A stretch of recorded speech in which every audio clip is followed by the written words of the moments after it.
Καλώς ήρθατε στο δωμάτιο των παραμυθιών. Παρακαλώ πείτε το δικό σας τώρα. Μια φορά και έναν καιρό, στη χώρα φράουλες με κρέμα γάλακτος τελείωσε η κρέμα. Όλοι ανησύχησαν πολύ, μιας και σε περίπτωση παρατεταμένης απουσίας κρέμας έπρεπε να αλλάξει το όνομα της χώρας και να λέγεται μόνο φράουλες. Σίγουρα δεν θα ήταν τόσο νόστιμο. Οι άνθρωποι στέναζαν, έκλαιγαν, αλλά αυτό δεν βοήθησε. Άρχισαν να αναζητούν λύση. Από πού προέρχεται η κρέμα, ρώτησαν. Ίσως φυτώνει στα δέντρα. Πήγαν να δουν, αλλά εκεί δεν υπήρχε κρέμα γάλακτος. Ίσως την κάνει ο μάγος. Όχι, απάντησε ο μάγος. Τη δίνει η αγελάδα που χάθηκε και γι' αυτό δεν υπάρχει κρέμα γάλακτος σε όλη τη χώρα φράουλες με κρέμα γάλακτος. Πήγαν να βρουν την αγελάδα που η καημένη είχε μπλεχτεί σε κάτι αγκάθια. Την απελευθέρωσαν. Την πήγαν στο μάγο και από εκείνη τη μέρα έζησαν όλοι οι περήφανοι που πλέον ξέρουν ποιος δίνει την κρέμα γάλακτος στην πατρίδα τους φράουλες με κρέμα. Και τις φράουλες ποιος τις δίνει?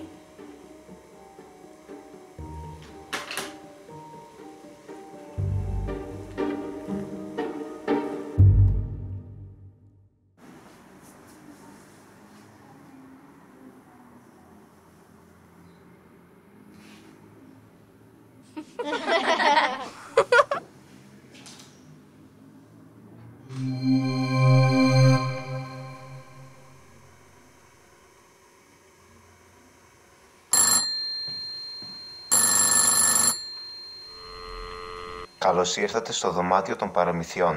Παρακαλώ πείτε το δικό σας τώρα. Εμπρός, η μέρα γενεθλίων ξύπνησε με καλή διάθεση. Πράγματι, πόσο υπέροχος είναι ο κόσμος όταν είσαι μέρα γενεθλίων. Πετάχτηκε από το κρεβάτι και έτρεξε στο μπάνιο. Πλύθηκε καλά, βούρτισε ακόμα και τα δόντια της και μετά ντύθηκε. Ήταν έτοιμη. Μα πού είναι τα κεριά?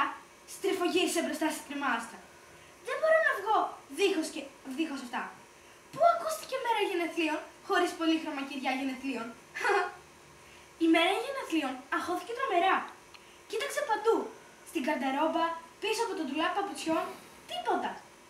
Μοιάζει με ένιγμα εγκλήματος. Το φαντάζεστε? Σκέφτηκε η μέρα γενεθλίων. Πού άραγε να έχωσα αυτά τα κεριά γενεθλίων? Παραλίγο να βάλει τα κλάματα. Δεν θα μπορούσε να βγάλει καν τη μύτη της έξω χωρίς τα κεριά. Απλά αδιανόητο. Η μέρα γενεθλίων κάθισε με αγωνία στο καρεκλάκι δίπλα στο παράθυρο. Όχι, τίποτα δεν μπορούσε να κάνει δίχως κεριά γενεθλίων. Κανείς δεν θα την αναγνώριζε. Η μέρα γενεθλίων αναστένωσε βαριά και κοίταξε έξω από το παράθυρο. Έξω, δίπλα στο φράχτη, στεκόταν το ποντικάκι του Κτικούλης και της έκανε νοήματα με το ποδαράκι του. Η μέρα γενεθλίων άνοιξε το παράθυρο. «Έλα, άργησες!» της φώναξε το ποντικάκι. «Όλοι είμαστε καλεσμένοι στα γενέθλια. Όμως γίνεται χωρίς εσένα». «Δεν έχω τα κεριά γενεθλίων», άρχισε να εξηγεί η μέρα γενεθλίων. Όμως ξαφνικά σταμάτησε. «Περίμενε. Πώς με γνώρισες?» «Ασφαλώς, είσαι η μέρα γενεθλίων, χωρίς την οποία δεν μπορούμε να γιορτάσουμε τα γενέθλια», γέλασε το ποντικάκι. «Άφησε τα κεριά και έλα. Εσύ είσαι σημαντική». Η μέρα γενεθλίων έφυγε σαν σφαίρα από το σπίτι. Έτσι δε, σημαντική ήταν αυτή, όχι τα κεριά.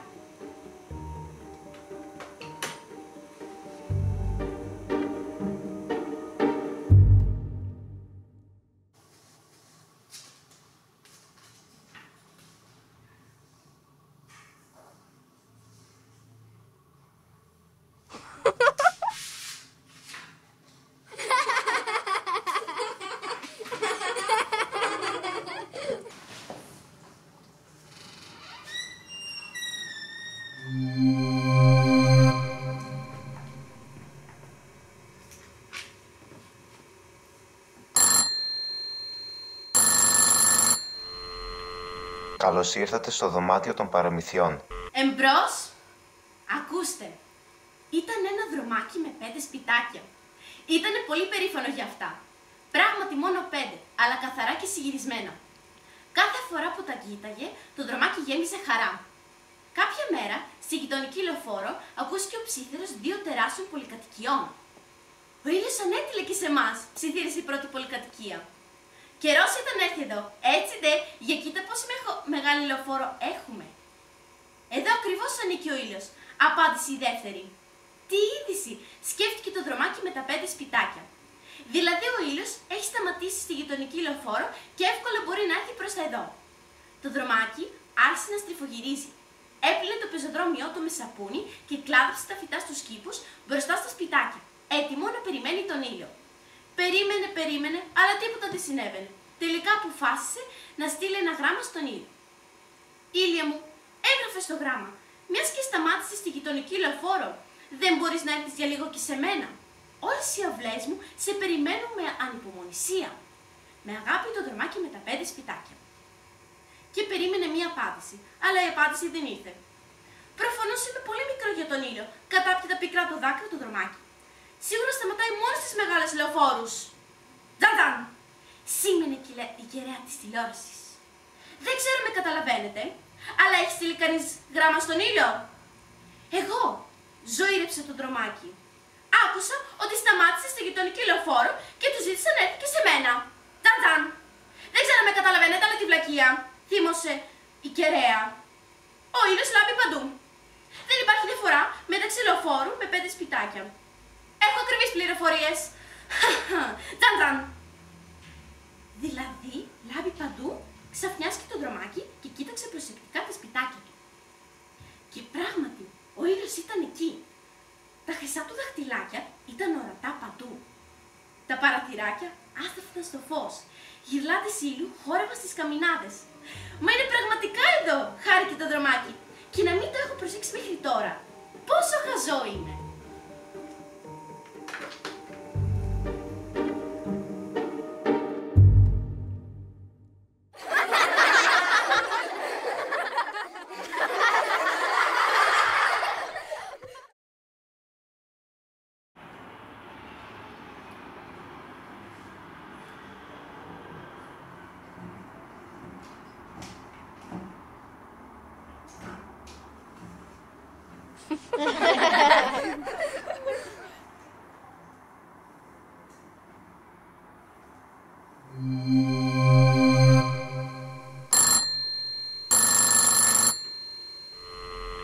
Καλώς ήρθατε στο δωμάτιο των παραμυθιών. Παρακαλώ πείτε το δικό σας τώρα. Εμπρός. Μάλλον γεννήθηκα, είπε κάτι στο σκοτάδι. Κανείς δεν θα με χειροκροτήσει. Καλά, να σε δω πρώτα και μετά χειροκροτώ, απάντησε η λεχτίδα και φώτισε το σκοτάδι. Αλλά δεν υπήρχε τίποτα εκεί. Χάθηκε, ξαφνιάστηκε η λεχτίδα και τραβήχτηκε. Ξαναγεννήθηκα, ακούστηκε πάλι από το σκοτάδι. Και πού ήσουν πριν λίγο? Ήρθα να σε χειροκροτήσω, αλλά δεν ήταν κανείς εκεί, ούτε καν σκοτάδι. Σωστά, γιατί είμαι το κάτι στο σκοτάδι και τίποτα άλλο. Χωρίς το σκοτάδι δεν υπάρχω. Τότε δεν θα λάμπω στα μάτια σου. Θα μένω στη δική μου πλευρά και θα μιλάμε. Ψιθύρισε η λιαχτίδα. Ορίστε σου λέω, χρόνια πολλά κάτι εκεί στο σκοτάδι. Ευχαριστώ, απάντησε το κάτι στο σκοτάδι. Πράγματι, είσαι φίλος.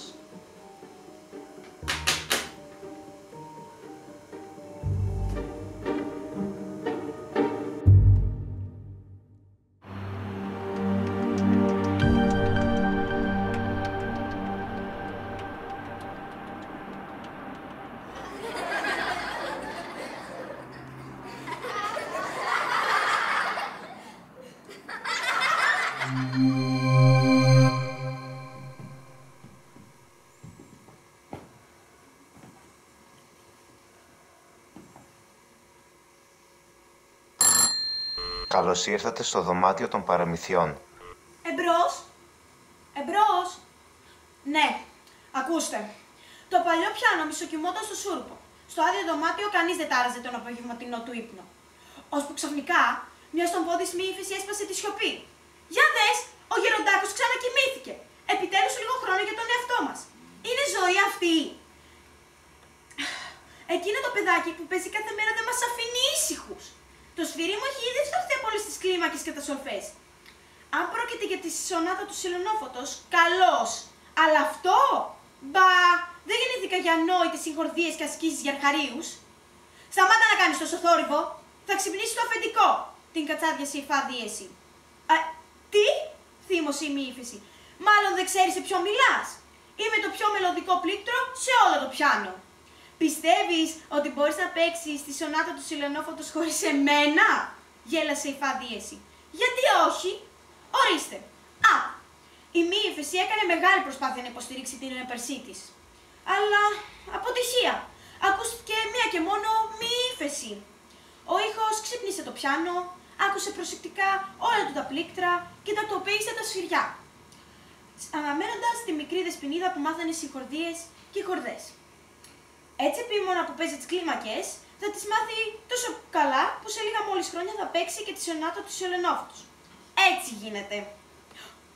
Αλήθεια, ψιθύρισε η Μύφεση.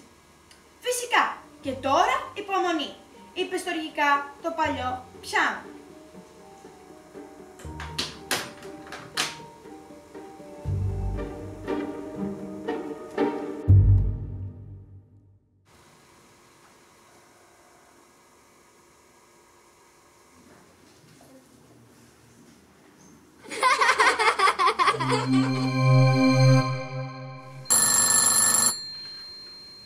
Καλώς ήρθατε στο δωμάτιο των παραμυθιών. Εμπρός, εμπρός. Ακούστε. Πίσω από τον τέταρτο δρόμο στα αριστερά είναι η χώρα των υπάκουων ανθρώπων. Οι υπάκουες μητέρες κάνουν βόλτα με τα υπάκουα μωρά τους. Τα υπάκουα μωρά πίνουν υπάκουο γάλα. Οι υπάκουοι μπαμπάδες βλέπουν υπάκουη τηλεόραση και οι υπάκουες γιαγιάδες χαϊδεύουν υπάκουα κουταβάκια. Και αυτό κάθε μέρα. Υπέροχα. Έτυχε όμως ο αέρας να φυσάει για τόση πολλή ώρα που στο τέλος έφερε μία μη υπάκουη διάθεση μέντας. Και όλα πήγαν στραβά. Οι μπαμπάδες έκλεισαν τις τηλεοράσεις, οι τηλεοράσεις προσβεβλημένες οργανώθηκαν και έφυγαν εκδρομή. Οι γιαγιάδες πήραν τα μωρά από τις μαμάδες και με αυτά σε πλάτη πήδηξαν στη λίμνη να κολυμπήσουν. Ενώ οι μάνες φίλησαν τόσες φορές στους μπαμπάδες που τους βγήκαν ζαχαρένια φυλάκια στα πρόσωπά τους. Μετά όλοι, μαζί με τα κουταβάκια, μάζεψαν τα ζαχαρένια φυλάκια και έκαναν πικνίκ με το γάλα που είχε μετατραπεί σε παγωτό μέντας. Ω, πώς διασκέδασαν! Και τώρα στη χώρα των υπάκουων ανθρώπων περιμένουν να φυσήξει άνεμος με άρωμα μέντας.